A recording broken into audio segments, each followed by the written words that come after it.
आजको मेरो भिडियो कहाँबाट सुरु भयो, के भयो अनि के कस्ता रमाइला मोमेन्टहरू आए, यी सबै कुराहरू हेर्न चाहनुहुन्छ भने मेरो भिडियो अन्तिमसम्म हेर्न नबिर्सिनु होला।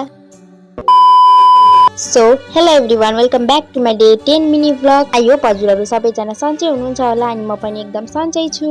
आज कति छिटो 10 दिन भइसकेछ मैले हजुरहरूसँग मेरो डेली रुटिन सेयर गर्न थालेको पनि। कति छिटो आज 10 दिन पुगिसकेको रहेछ, समय बितेको पत्तै भएन। सधैँ यस्तै माया अनि साथ सपोर्ट दिनु होला। त्यसपछि म क्लास जानको लागि रेडी हुन थाले। यत्तिकैमा म रेडी पनि भइसके अनि म गए माइजीसँग भाइलाई खाना पुर्याउन। मैले बसमा खाना पनि राखिदिए अनि त्यसपछि गए म क्लास। अहिले चाहिँ म सुगारेतिर जाँदैछु अनि यो चाहिँ हो पोखरे, यो चाहिँ हो हाम्रो 7 नम्बर वडा कार्यालय। यत्तिकैमा म क्लास पनि पुगे।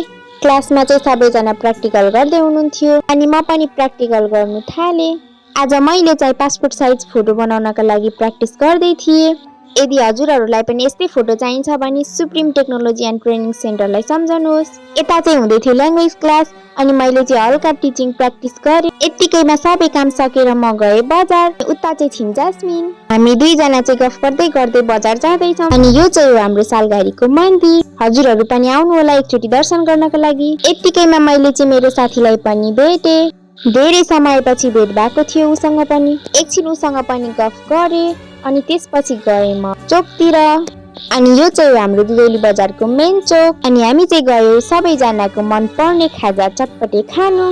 यत्तिकैमा हाम्रो चटपटे पनि रेडी भइसकेको थियो। हजुरहरू पनि खान चाहनुहुन्छ भने चाहिँ आउनु होला। खासमा म बजार चाहिँ यो लिन गएको थिएँ। यो चाहिँ मेरो मामाले बनाइदिनु भएको थियो। लकेट लिइसकेपछि चाहिँ हामी दुईजना फर्कियौँ क्लास। हामीले चाहिँ पसलबाट चटपटे लिएर गयौँ क्लासमा अनि त्यो चाहिँ हो हाम्रो क्लास। यत्तिकैमा हामी क्लास पनि पुगिसकेका थियौँ। त्यसपछि मैले चटपटे प्लेटमा हालेँ। सर, म अनि मेरो दुईटा साथी भएर चाहिँ चटपटे खायौँ। त्यसपछि म घर फर्किसकेको थिएँ अनि बाटोमा चाहिँ यति धेरै पानी परिरहेको थियो अनि यो चाहिँ हो मेरो गाउँ। यत्तिकैमा म घर पनि पुगिसकेको थिएँ। Thanks for watching. Bye bye साथीहरू, आजलाई यति नै, भेटौँला अर्को मिनी भ्लगमा।